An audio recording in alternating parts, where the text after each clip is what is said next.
What's next for you? Well, how did it go was the elections were a complete sham.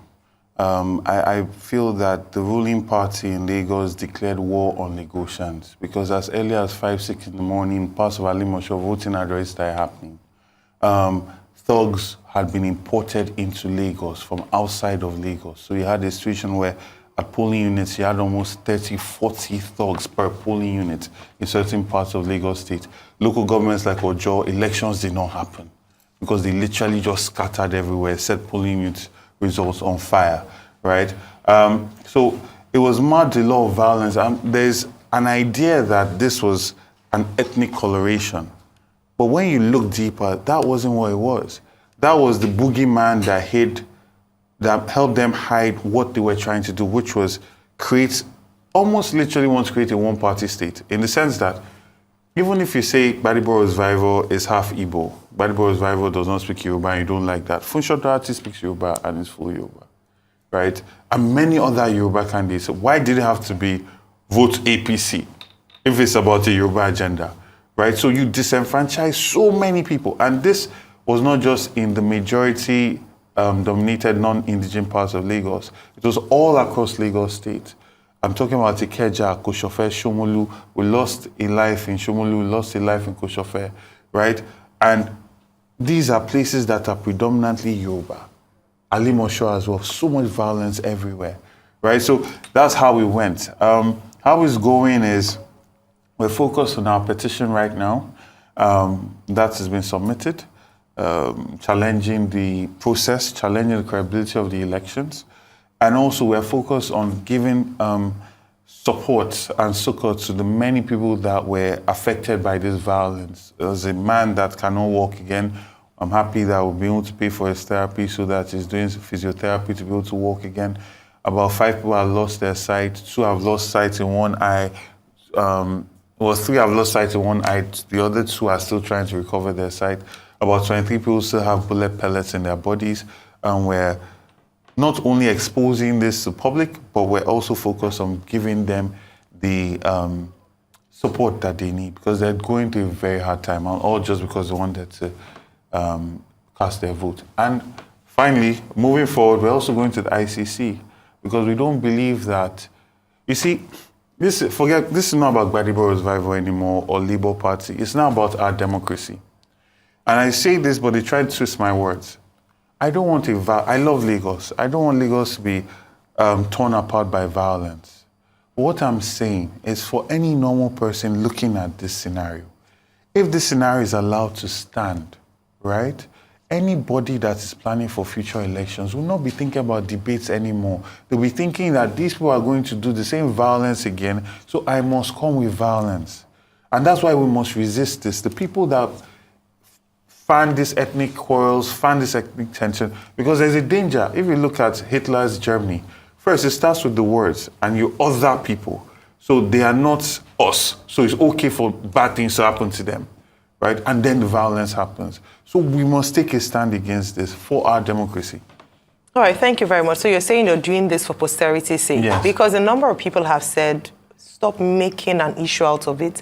Let us move forward. Let us heal. Let us begin to fix Lagos rather than going back to the past. So just to get it on record that the reason you're doing this is obviously for a sense of justice, and for posterity. And you know, healing cannot happen where there's no justice.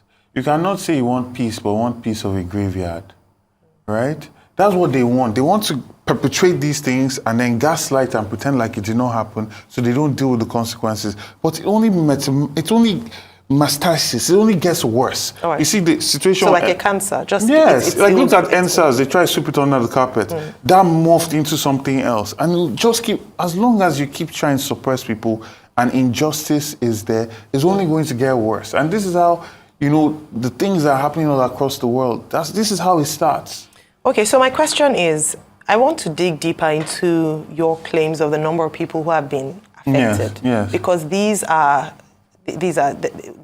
cause for concern. Yes. You talk about people who've gone blind. You talk about people who cannot walk. Yes. When you walked in, I jokingly talked about your outfit because you become quite synonymous with wearing a white outfit, and you said that you were mourning, and then you trying to expand further on that in terms of the lives that were lost. Yes.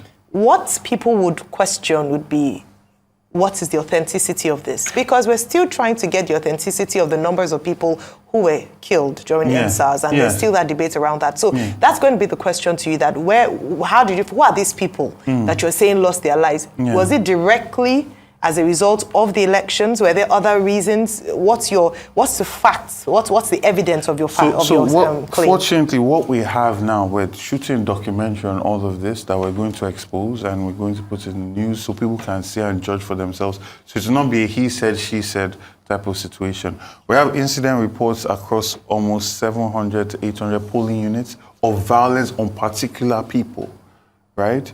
And if you follow me on social media, you see I've been visiting these people. These are not ghosts, right? Were they bystanders? Were they polling units polling officials? Unit agents? There were people that went to go and vote. There were Labour Party officials. And if you follow my Twitter, you see that, okay, in Shomolu, in Koshofe, in Agege, I was here today. In Ojo, in Amodofian, I was there the other day, right? In Ikeja, there's a man that we were able to pay for. His leg was fractured, right? So he had to do an operation to put it back. We have all the hospital bills, right? And we've also gotten them to start submitting police reports. So we have all this information. So we've learned from the NSAS situation. So that's why we're compiling it, and we'll put it out as a proper body of work. Okay, let me ask you. You referred to ICC. Yes. You said as part of next steps, you are considering going to ICC. Yeah. Well, it's on record that some Nigerians have gone to the ICC. Yes. Specifically Professor Christian, who reported Mr. Bayo Ononuga of the APC to ICC. So if you say you are going to the ICC, on what grounds? So, who are the individuals, specific individuals, that you are going to report to the ICC? The ICC Article 15, allows people, groups, to come and report people. Yes. If they find merit in it, the office of the prosecutor will look into it. Exactly. So who are those persons that you have identified that you want to report to the ICC? So for us, we've already written, this is not considering, we've written to the prosecutor of the ICC. We've done that. Who are the people? So people that were on that list were people like MC Uluomo, Mr. Ononuga, all the people that were instigating hatred against and ethnic profiling, right? And all the people also that were involved in violence on that day. So there are a number of people that might not be popular, but we know for a fact that they were instrumental. Include the traditional rulers that announced Soro Festival to check? Well, yes, we did. Like who? We did. I believe that, and also for the violence that happened in front of the Oniru's palace. Oniru? Yes, and in Lagoshi. The Lagoshi is also on the list. I believe so. I'll have to confirm this, but it was an objective petition. It was not a subjective one. If you did anything to cause people to be worried, to intimidate or suppress people, or to enable violence, we are reporting you. This is the thing. Again, I said, in 4 years' time, another election is going to happen. And elections are always, when you prepare for an election, you're always preparing based on what happened previously. So if our kings are calling Oro during the day, I'm sure you're familiar. You know that Oro is not supposed to be during the day. Of course. That's a desecration of a right that has been old in Yoruba culture for a very long time, right? And you desecrate it by doing it during the day. Then it also shows how serious you're taking the rights that you're supposed to be the custodian of. I'm sorry to say, but, we also have to start speaking truth to power if we want to move this country forward. Yeah, but okay, that's ICC. Under the Rome Statute of 2002, dealing with acts of aggression, crimes against humanity, genocide. How far have you gone with, petitions before the local authority in this regard, the Election Petitions Tribunal? Yes, we've compiled our petition and we've submitted it. And we have a very good case. So I'm very positive. I always make decisions based on faith rather than fear. And I believe that when people have died, especially when they were threatened with the whole Oro situation, and if you've seen the videos where they are literally cursing anybody that's not going to vote for the ruling party, right? I'm not sure if you've seen that video, but it exists, right? And they came out in spite of that and voted for a young man who did not give them any money to do that. You owe it to them to fight for that mandate as far as you can. So we're going to do that, and we have a good case, and we're going to push it all the way. Okay, just to clarify, when you say fight for that mandate, are you the petition before the election tribunal? Is it for the process, to challenge the process, or the results? Because what the numbers suggest that there's quite a significant distance between you and the winner of the gubernatorial elections in Lagos State, Governor Sanwo-Olu.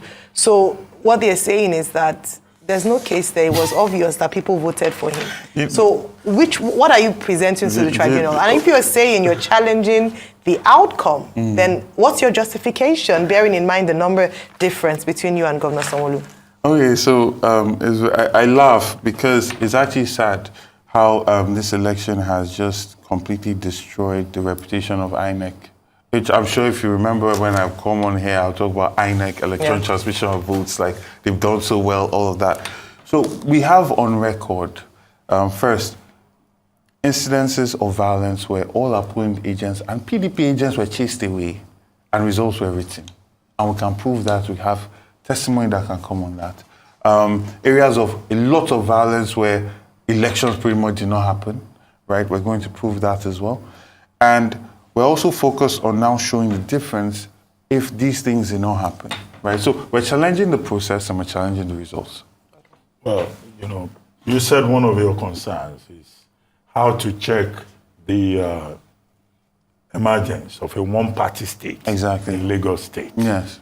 But Lagos State, since 1999, has been a one-party state. Now that that one party, one political group, has produced the president of Nigeria, president-elect, who will be sworn in on May 29, while you are pursuing your matter, at state and federal level in the courts. Any hope that anybody very soon can stop Lagos from remaining a one-party state under the kingship of Asiwaju Bola Ahmed Tinubu? I think what Lagos has suffered from for a long time was a lack of credible opposition. I think that, unfortunately, the opposition party only tried to out-Goliath, and you can never out-Goliath. What we came with that gave us the results that we did was a completely new strategy, a completely new voter demographic, a completely new ideology, right? And that's why we did so well. And I feel that, by now you would have found typically the candidates would have congratulated the governor, he would have traveled for holidays somewhere, and he would just go quiet. But that's not the case with us. For us, we are the future, and our decisions that are being made are going to affect us and our children, right? So we must do the best we can to ensure that it's not just about this election, it's about the precedent that's being set by this election and how we want it to now affect the next election, right? Because I want to know that we've given our all to make sure that in 2027 we'll have a peaceful election in Lagos State.